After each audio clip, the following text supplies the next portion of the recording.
تو لہٰذا یہ تو ذات کی بڑائی ہے، اور وہ چونکہ ہماری عقل اس کا احاطہ کر نہیں سکتی، اسی لیے حدیثوں میں حضرت صلی اللہ علیہ وسلم نے ہمیں سختی کے ساتھ منع فرمایا کہ حق تعالی شانہ کی ذات کے معاملے میں بحث مباحثہ مت کیا کرو، اس سے گمراہی پیدا ہوگی اور پچھلی قومیں اس سے ہمیشہ گمراہ ہوئی۔ تو لہٰذا حق تعالی شانہ کی معرفت کا پھر کیا طریقہ ہو؟ ذات کو تو ہم پہچان نہیں سکتے، ذات کو تو احاطہ ہماری عقلیں نہیں کر سکتی، تو اب حق تعالی شانہ کی ذات پہچاننے کے دو طریقے ہیں، ایک اپنے آپ کو پہچاننا اور ایک حق تعالی شانہ کے کاموں کو پہچاننا،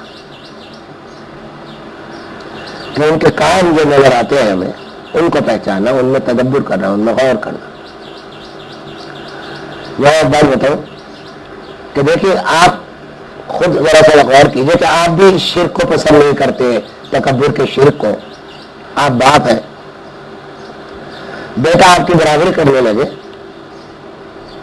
تو آپ پسند کریں گے؟ یہ ہرگز پسند نہیں کریں گے۔ آپ کے برابر بیٹا چاہے کتنا بھی پڑھ لکھ کے بڑا ہو جائے، چاہے کتنا بھی بڑا آدمی بن جائے، جائے منصب پر پہنچ جائے، باپ باپ ہے، پھر بھی بیٹا چھوٹا ہی رہے گا، اور اگر وہ بڑا ہو کر آپ کے ساتھ بات کرے تو سب سے زیادہ غصہ آپ ہی کو آئے گا اس پر کہ بیٹا تم ہو کیا چیز جو میری برابری کر رہا ہوں، سمجھے؟ تو آپ بیٹے کی برابری اپنے ساتھ گوارا نہیں کرتے، افسر ماتحت کی برابری گوارا نہیں کرتا،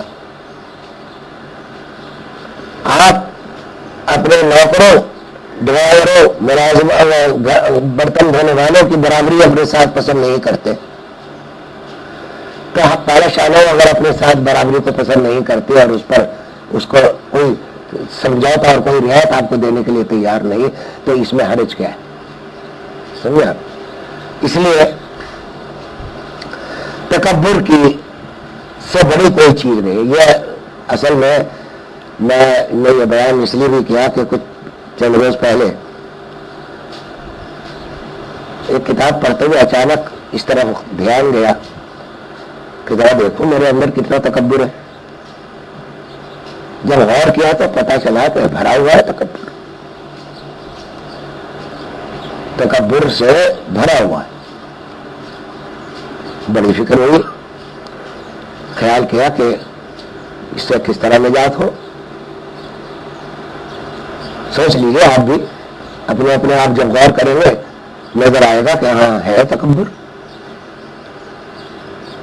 لیکن کیا چیز تکبر اور کیا چیز تکبر نہیں ہے ذرا سا اس کو پہلے سمجھنے کی ضرورت ہے، تاکہ یہ تشخیص جب آپ ڈائگنوز کرنے بیٹھے تو ایسا نہ ہو کہ جو تکبر نہیں ہے اس کو بھی تکبر سمجھ لیں۔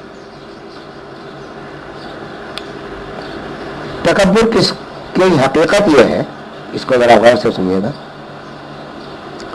تکبر کی حقیقت یہ ہے کہ آپ کے اندر اللہ تعالیٰ نے خوبی عطا فرمائی۔ دو طرح کی خوبیاں ہوتی ہیں انسان کے اندر، ایک وہ خوبیاں جو حق تعالی شانہ نے اپنی طرف سے عطا کر دی ہے آپ کو، اس میں آپ کی محنت اور آپ کی طلب کو کوئی دخل نہیں، اور ایک خوبی وہ ہے جو آپ نے محنت سے حاصل کی۔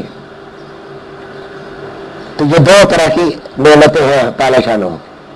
پہلی جو نعمتیں ہیں وہ یہ ہے کہ مثلا آپ کو باپ بنایا بیٹے کے مقابلے میں، سمجھے آپ؟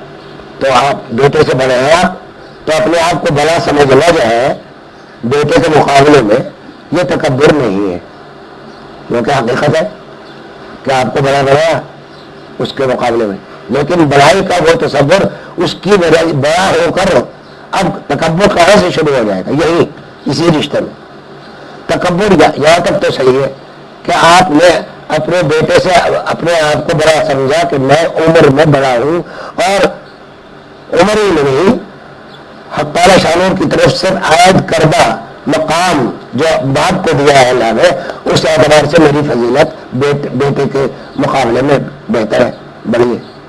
لیکن اس بنا پر بیٹے کو حقیر سمجھنے لگے بیٹے کی بے عزتی کرنے لگے، بیٹے کو اپنے سے اس اعتراض سے بہتر سمجھے کہ میں تو جاؤں گا جنت میں، یہ جائے گا دوزخ میں، یہ تکبر ہے. سمجھا؟ چاہے بیٹا کتنے ہی فاسق و فاجر ہو، اگر آپ کا خیال یہ ہے کہ میں نیک ہوں، میں نمازی ہوں، میں پرہیزگار ہوں، میں بہت میں کمائی کرتا ہوں، حلال حرام کا خیال رکھتا ہوں، یہ بیٹا میرا بے نمازی ہے، حلال حرام کا بھی خیال نہیں ہے اس کو، تو یہ جہنم میں جلے گا اور میں جنت میں جاؤں گا. اور آپ اللہ تعالیٰ سے اور اس وقت آپ یہ امید رکھیں کہ صاحب میں اس کو اللہ سے شفاعت کروں گا اور اس کو بچا لوں گا، تو یہ سب ڈھکوسلے ہیں عقل کے، یہ تکبر ہے، کیونکہ آپ نے ایک دوسرے کو حقیر سمجھا. سمجھے؟ ایک شخص کو حقیر سمجھا آپ نے. بیٹے سے بڑا سمجھنا برا نہیں ہے، لیکن اس کو اس بڑائی کی بنا پر حقیر سمجھنا برا ہے. آپ نمازی ہیں اور پکے نمازی ہیں، ذکر اللہ بھی کرتے ہیں، تسبیح بھی بجاتے ہیں، لیکن نمازی ہونے کی بنا پر آپ اس شخص کو حقیر سمجھ رہے ہیں جو مسجد کے دروازے پر کھڑا بھیک مانگ رہا ہے، نہ نماز پڑھ رہا ہے، نہ وہ کر رہا ہے. سمجھا؟ حقیر سمجھ رہے ہیں. ایک تو ہے کم سمجھنا کہ وہ غلط کر رہا ہے، اس کی غلطی ہے، غلطی کا اس کو غلط ماننا تو صحیح ہے، لیکن اس کو حقیر سمجھنے اس بنیاد پر کہ اس کو یہ جاننے میں جلے گا. اور میں بڑا اچھا ہوں کہ مجھے اللہ نے توفیق دیا تو بہت اچھا، میں نمازی ہوں، پرہیزگار ہوں، ٹھیک ہے، بہتر، اس وقت بہتر ہیں آپ، اس شخص سے 1000 درجے بہتر ہے جو باہر کھڑا بھیک مانگ رہا ہے. لیکن کچھ پتہ نہیں. حق تعالی شانہ آگے فرما رہے کہ عزیز الحکیم، کہ غلبے والے ہیں، اور غلبہ ان کا یہ نہیں ہے کہ وہ کسی قانون کے پابند ہوں، وہ تو قانون بنانے والے ہیں، قانون بنا کر بھیجنے والے. تو اس لیے یہ ہو سکتا ہے کہ اس بھکاری کو ایک وقت توبہ نصیب ہو اور آپ کی اعمال سلب ہو جائے کسی وجہ بنا پر. یہاں ایک واقعہ عرض کرتا ہوں، ایک حکایت آتی ہے پچھلی امتوں کی، حدیثی کا واقعہ ہے غالب، کہ 2 بھائی تھے، ایک شرابی کبابی فاسق فاجر لیکن مالدار، اور ایک بھائی بہت نیک نمازی پرہیزگار. تو اکثر فاسق بھائی کہا کرتا تھا اپنے نیک بھائی سے، کہہ رہے تجھے کیا ملتا ہے دنیا میں، یہ کیا نماز روزے میں پڑا رہتا ہے، دیکھ مجھے، دیکھ میرے پاس یہ مال ہے، یہ دولت ہے، یہ شراب کا مزہ چکھ کے دیکھ کیسی ہوتی ہے، دنیا سے بے خبر کر دینے والی ہے، بڑی لذیذ چیز ہے. وہ بھائی کہا کرتا تھا کہ تمہیں مزے کے معنی ہی نہیں مانو، مجھے جو لذت حاصل ہے اللہ کے ذکر میں وہ اس کے اشیر بھی نہیں، تم جانتے ہی نہیں کہ تمہاری ہے کیا چیز. برسا برس اس طرح گزر گیا، ایک دوسرے کو واضح کرتے تھے. ایک دن شرابی کے دل میں خیال آیا کہ یہ کہتا تو ہے کہ بھائی ذکر اللہ میں مزہ ہے، تو چلو آج میں توبہ کرتا ہوں اس سے، شراب سے، آج جا کے دیکھوں کیا اللہ تعالیٰ نے ذکر میں کیا مزہ رکھا ہے. چلے آج نماز پڑھا کروں گا، روزہ کروں گا. اس نے توبہ کی اور توبہ کر کے مسجد کی طرف چلا، جو بھی اس زمانے میں عبادت گاہ کو کہا جاتا ہوگا، مسجد ہی کہتے ہو.